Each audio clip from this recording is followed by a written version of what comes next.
Malabers, dito na tayo sa another seminar. Late na tayo. Nung nakaraan, alas 2 nag-umpisa. Ngayon, buting tayo. So, 40 na. Malaya din kasi at saka traffic. Kaya di talaga inasahan minsan yung oras. Let's go. Pagkain nagbibigay ng toxin.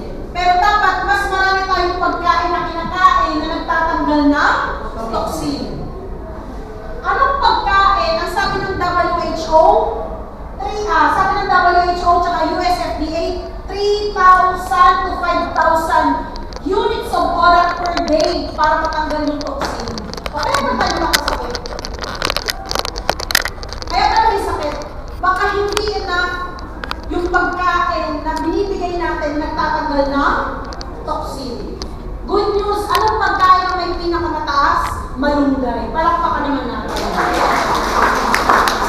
Lahat ng Filipino product ng Vitaplus ay may malunggay. Ang Vitaplus may mangosteen. Tama po ba? Yes. Nasa ang product, fruits and veggies with mangosteen. Ang Vitaplus pa may goji berry? Yes. Nasa wow? Berry. Ang Vitaplus pa may spirulina? Yes. Nasa 34 in 1 na kape?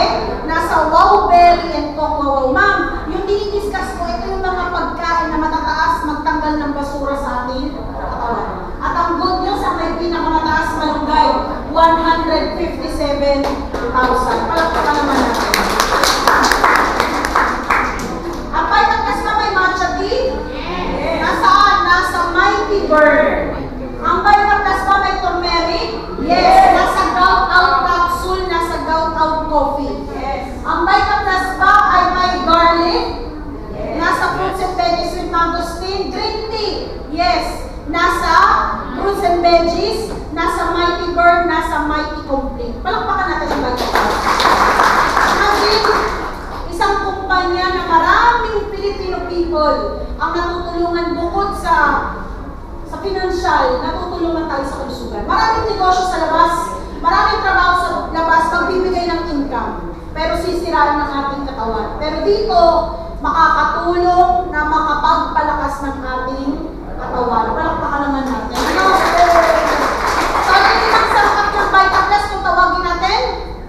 5 power herbs. Ang Vitaplus, ladies and gentlemen, kilala tayo sa 5 power herbs. Yan yung signature ng Vitaplus. Pag sinabing Vitaplus, kilala tayo sa 5 gulay. Number 1, malunggay. 300 na uri ng sakit ang kaya niyang pagalingin. Yes. Mayaman sa vitamin C, mayaman sa vitamin A, mayaman sa calcium, mayaman sa potassium, mayaman sa iron, maganda mag-detox, magpagatas, ano pa? Maganda magpapurga, napakaraming trabaho ng malunggay. Pangalawang gulay, dahon ng sili. Sabi ng teacher ko ng college, sinliit lang ng tuldok ng ballpen. Ang ikamuo ng dugo mo sa sirkulasyon, pwede mo nang ikamatay. Blood clot. O sino nakakita na mayroon tayong blood clot sa blood vessel? Wala. O anong kasabihan natin ngayon? Prevention is the new cure. Bago natin pagsisihan, umami na tayo pag tangkilikin. Meron dito kanina yung dealer, kayong grupo nyo sa CR. Sabi ng ganun, ma'am, naanuhan na namin siya na may problema siya sa breast. Pero hindi siya nag-open mind sa first Vitaplus. Kumain pa rin ng mga bawal. O ngayon, ano na talaga? Diba? So, alam niyo ba yung kwento ni Noah sa Bible? Diba? Yung kwento na hindi naman instant. O, kumbaga, katulad yan, sa mga dealer, pwede natin sabihin na ikaw ay isang Noah. Noah na binibuild mo yung barko. Ganun din, sa mga nagtatanong sa inyo, magkano nakikita mo, yung mga normal na tanong sa labas, alam mo, ang binibuild ko, hindi bangka. It takes empire, diba? It takes time para ma-build yan. At syempre, yung mga papasakayin natin doon, yun yung mga tao, pinapakitaan natin ng opportunity, either sa health, either sa opportunity sa financial, o nasa sa kanila yung sandal at mga capsule, Muco-Cleanse, Baji, 8 Senses, Bye Oil, kape na 34 in 1, ayan mga iced coffee, yung mga kape na capsule na ginawa siyang coffee, and ladies and gentlemen, ang bagong baby ng First Vitaplus, yung ating Kick. No? Ganyan lang siya kalaki. Pouch. Yeah. Naka-pouch po siya. And then ang laman niya, 50 ml. Kaya siya tinawag na kick. Kasi yung isang sip-sip mo, parang isang ihip mo, yung parang isang sip, kick na ang tawag doon. Kaya ang isang pouch, no, good for 5 kick. Kasi sabi mo, baka bitin, o pwede mo ubusin. Kasi wala namang overdose, walang side effect. Dahil fruits and vegetable po yan. So, meron tayong tatlong bar yan. Nutri, Clean, and Bright. So, pag-usapan natin, no, yung ating Bright. Ang Bright po natin ay may pineapple puree, dalandan puree, golden lime puree, and meron siyang stevia, at kasama po lagi doon yung 5 power herbs. Oh, wait lang. Ano lang ako, co-commercial. O, sa lahat ng uminom ng Vita Plus, ang gamit po natin na sweetener ay stevia. Plant siya, plant. Kadalasan, ang tamis naman ito. Diba gano'n na, pag tinikman yung stevia, compare sa regular sugar, mas matamis talaga siya. Pero 0 calories. And next, yung tamis ba na yun? Nakakataas ng blood sugar? Hindi. Anong sagot? Ito ang sagot. Anong meron sa stevia? Bakit hindi siya nakakataas ng blood sugar?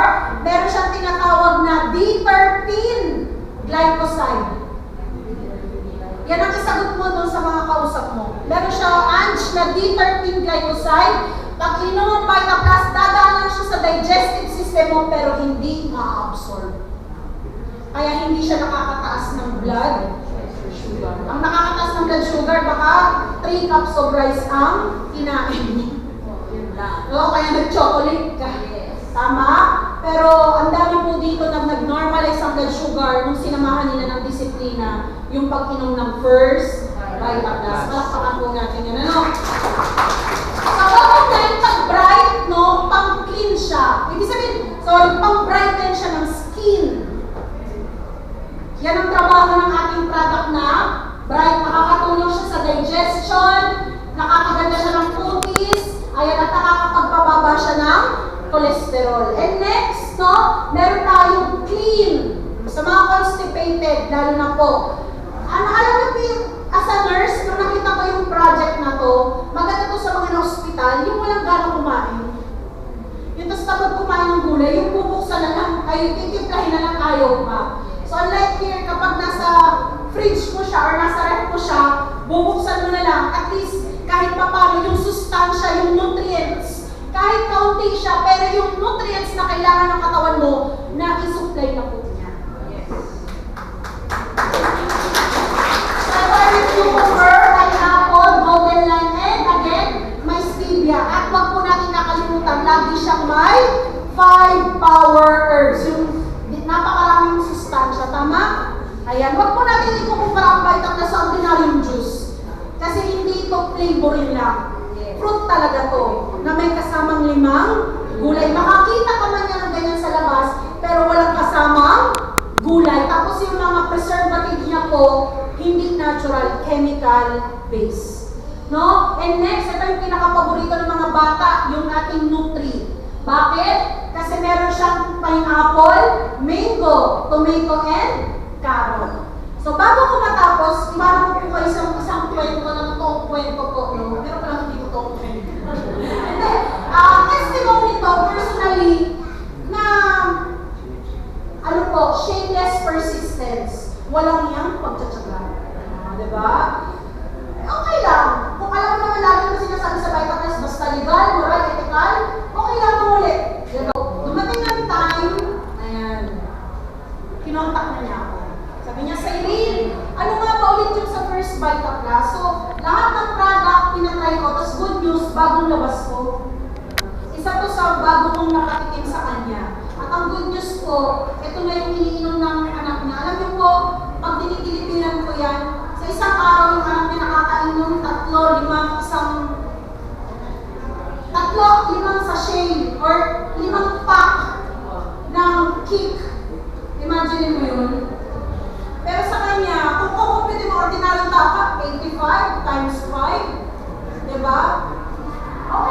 kung mag-Starbucks ka nga, magkano pa yung aabutin, tama? Pero, syempre, pag alam na yung pag-uusapan, kahit magkano pa yan, gagawa ng paraan. Sabi niya, for her, okay lang. Kaysa naman yung perang na gastusin sa ospital pa nila, and get, doon pa maubos sa magkano yung, alam niyo po ba ang pinakamahal ng kwarto sa buong mundo? Ospital. Diba? I mean, yan yung pinaka-big na wag mong papangarapin mahiga. Tama po, kasi napakamahal po dyan. Diba? Ang presyo po dyan, depende. Pag nalaman may kaya-kaya ka, iba rin ang rate ng professional living. Diba? So, yun lang po. Sana po meron kayong sana. Nawa, may natutunan po kayo sa konting minuto, sa konting oras. Sabi nga po, good health means good life. Trabaho makapalitan. Sasakyan na parts, punta ka Banawe. Pero sige, subukan mong masira ang puso mo, kidney mo. Diba? Hindi naman yan ganun kabilis ma-repair, lalo na nasa Pilipinas na tayo. And again, sabi nga, dear Vital people and guests, let's take charge of our health. Sabi mo nga sa katabi mo, let's take charge of our health. Let's take charge of our health. Parang ano lang. Again, let's take charge of our health. Kaya maraming salamat po. Thank you and God bless you. So, syempre, itatanong kayo kung magkano, diba? May libre ba ako dyan? May discount ba ako dyan? May negosyo ba ako dyan?